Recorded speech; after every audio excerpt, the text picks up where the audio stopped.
네, 오늘 우리가 읽게 될 본문은 이제 예레미야 50장 한 장입니다. 45장 이후에서부터 주변 나라에 대한 심판의 이야기가 진행되고 있었습니다. 그런 가운데 오늘 50장에서는 그 모든 나라를 심판하는 도구로 쓰임받았던 바벨론, 갈대아 사람들이 심판받는 내용이 나옵니다.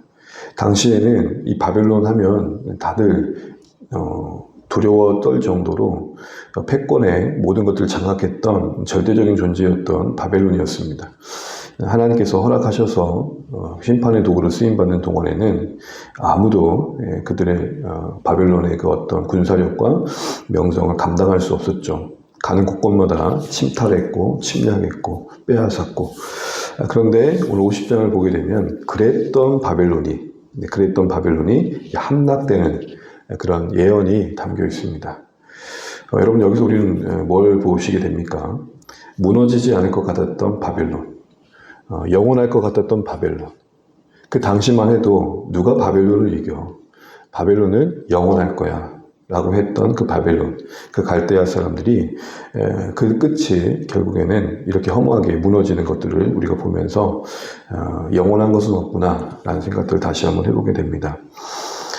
하나님께서 붙들어 쓰시는 동안, 쓰임받는 동안에 그 한때였지 그들은 그들의 어떤 강성함을 계속해서 유지할 수 없었던 겁니다.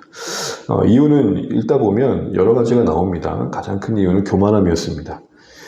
하나님께 쓰임받아 강한 거였는데 그들이 강한 줄 알았고 또 그 교만한 이에 너무 잔인할 정도로 포악했습니다. 그래서 하나님은 때가 되어 이들을 심판하시고 유다가 70년 되면 돌아온다라는 하나님의 약속과 맞물려서 바벨론은 이제 힘을 잃게 됩니다. 더 강한 민족에 의해 약탈을 당합니다. 바벨론 입장이 한번 돼볼까요? 바벨론 입장에서는 자신들이 이렇게 약탈당할 걸 꿈이나 꿨을까요? 아마 상상도 못했을 겁니다. 지금 세계 가운데 그래도 강국이라고 하는 나라들이 있잖아요. 그들이 무너질 걸 생각이라 할까요? 절대 그러지 않을 겁니다. 이런 역사의 흥망성쇠를 우리가 다시 한번 볼 때마다 다시 그 속에서 살아가는 우리 입장에서는 크게 보이는 것들이 결국에는 그 어떤 뜻, 하나님의 뜻 안에서 그 마지막이 있을 수 있다는 것들을 볼 줄 아는 안목을 배우게 됩니다. 더 나아가 바벨론뿐만 아니라 그 속에 살았던 이스라엘은 정말 이 날이 올까라고 할 만한 날들이 임한 것입니다. 사도를 보시게 되면 여호와의 말씀이니라 하면서 그날 그때에 바벨론이 망하게 된 그 날에, 바벨론이 더 강한 나라에 의해 전복되는 날에, 그 더 강한 나라는 페르시아죠.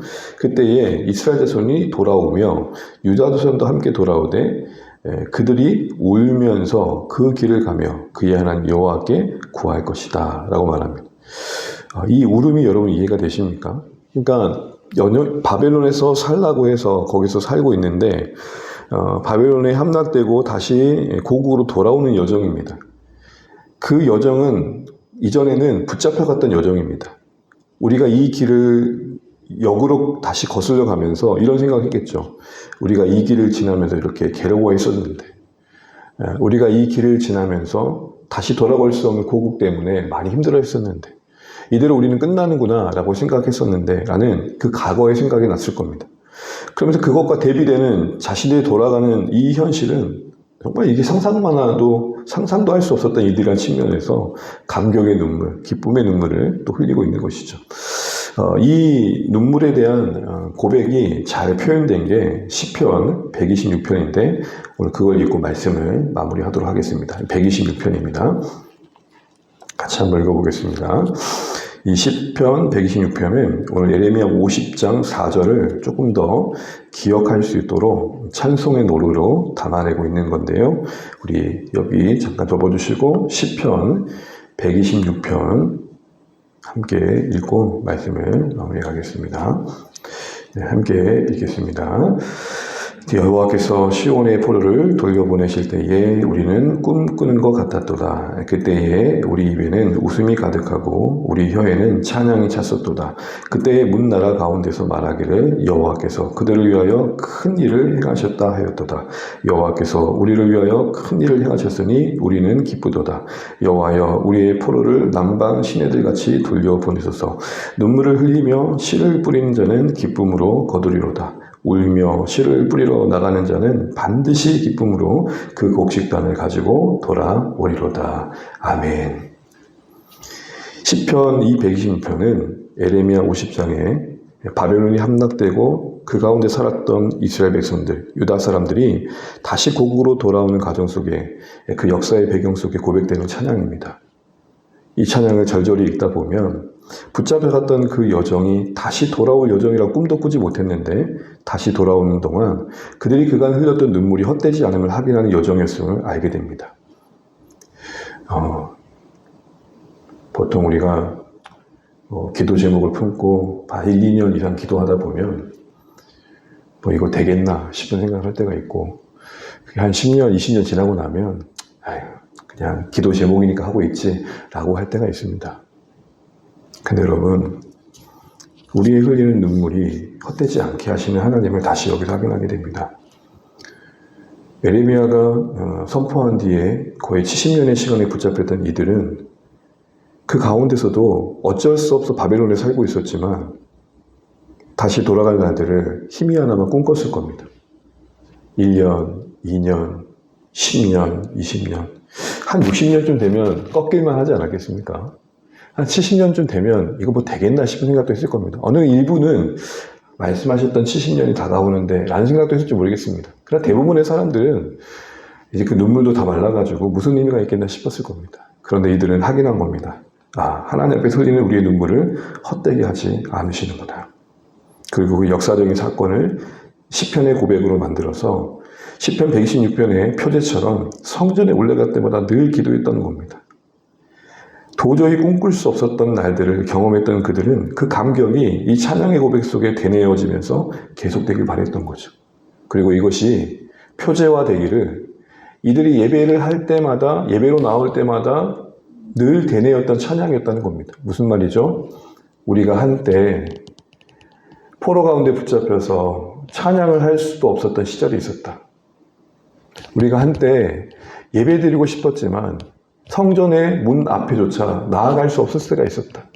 그런데 그 과거에 그런 때에 있었던 시간 속에서 하나님은 놀라운 우리에게 구원을 베푸셔서 예배할 수 있는 은혜를 주셔서 오늘 우리가 이렇게 나오게 되었던 것이다. 이런 고백을 되뇌이고 있었던 겁니다.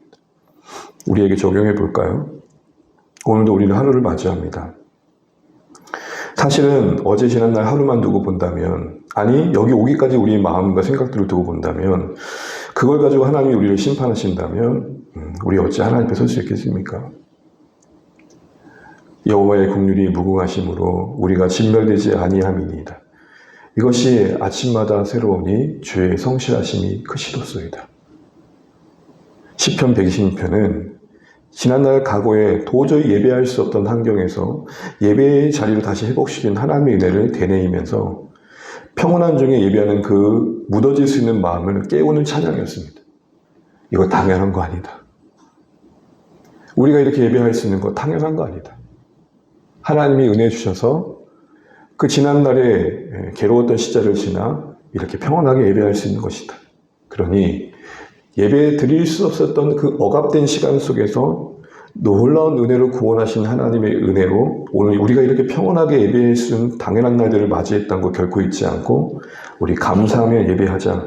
이런 의미에서 이스라엘 백성들은 성전이 드나들 때마다 이 찬양을 했던 것입니다. 오늘도 하나님의 은혜와 용납하심 속에 허락받은 한 날이다. 예수 그리스도 안에서 구원받았기 때문에 하나님을 부를 수도 찾을 수 없었던 우리가 하나님을 예배하게 되었다. 이게 늘 당연한 예배 현장에서 되뇌어야 할 우리의 시편 126편이란 말입니다.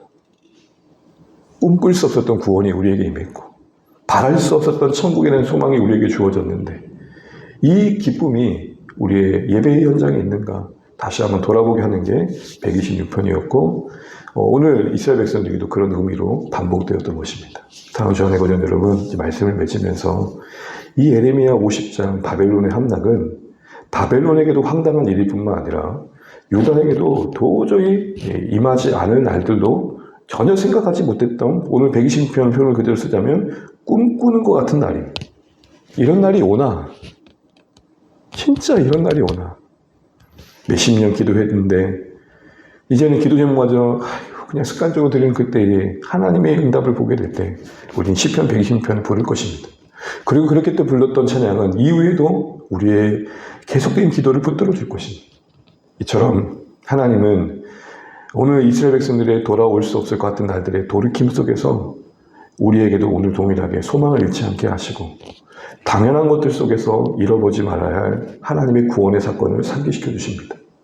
우리 모두 이 시간 이 새벽에 나오는 게 쉽지는 않으실 겁니다. 몸도 피곤하고 마음도 때로는 따르지 않을 때가 있습니다. 그런데 어느 때든지 하나님 나오실 때마다 이거 하나는 분명히 기억하시면 좋겠습니다. 우리 모두 예배할 수 없었던 바벨론에 포로된 자와 다르지 않은 인생들이었는데 예수 그리스도의 십자가의 은혜가 믿어지고 하나님의 사랑을 알게 되고 부족하지만 영원한 소망을 붙들고 사는 인생 되었기에 드릴 수 있는 시간인가. 오늘 이 감사와 그리고 그 기쁨이 우리에게 날마다 새로워지셔서 예배의 시간들이 더 감사와 기쁨이 넘치면 좋겠고 무엇보다도 이거 되겠나 싶은 절망의 그런 시선으로 바라볼 수 없는 상황들 속에서도 끝까지 소망을 잃지 않고 기도해 갈 수 있는, 그래서 우리 모두에게 이런 고백이 되면 좋겠습니다. 꿈꾸는 것 같도다. 돌아오지 않을 것 같던 사랑하는 가족들이 주께로 돌아오는 날들, 정말 예수 믿겠나 싶었던 벗들이 예수를 믿게 되는 사건들, 내 인생 속에 또 내 자녀들 속에 그런 하나님의 일하심들을 기대하면서 우리에게 이 시편 126편을 부르게 하신 자들을 바라보면서 오늘도 눈물을 흘리며 씨를 뿌리는 수고를 기꺼이 하고 오히려 그걸 감사할 수 있는 오늘의 우리 아침의 이 시간 되시기를 간절히 축복합니다. 기도하겠습니다.